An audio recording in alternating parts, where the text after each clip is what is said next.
As part of the LTM research survey results on enterprise cyber governance, we were talking with companies about how often systems had been breached. And one thing that we found is just under a third, or 28% of respondents, stated they had never had a breach. Now, if you're in that first third, a couple of things to think about. One, when we looked at the 2016 cost of a data breach study by the Poneman Institute, the average time it takes to even identify a breach is 229 days. And then the time to contain it on top of that is another 82. So we're just shy of a year there.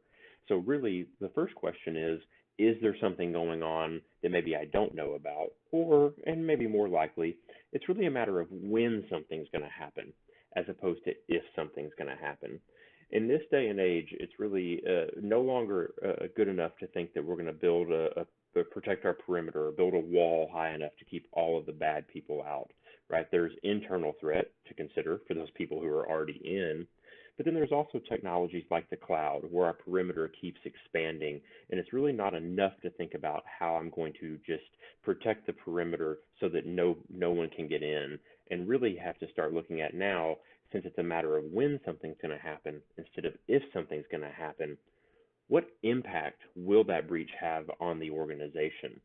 And of the other two-thirds that we talked with that had issue, you can see the top five here of really the things, the most impact it had on the organization, with financial loss at 32% and damage to the brand at 25%, having the highest impact on organizations due to those data breaches. One other interesting piece to look at here, coming in third place, is the risk of regulatory and compliance violations.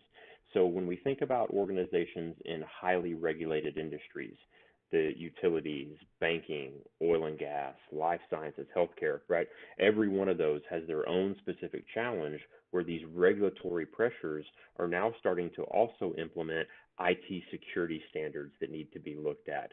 So that risk of a regulatory fine, right, becomes one of those really high impacts on an organization if something was to occur. If you'd like to hear or find out more from this survey, please visit us at greenlightcorp.com. Thank you.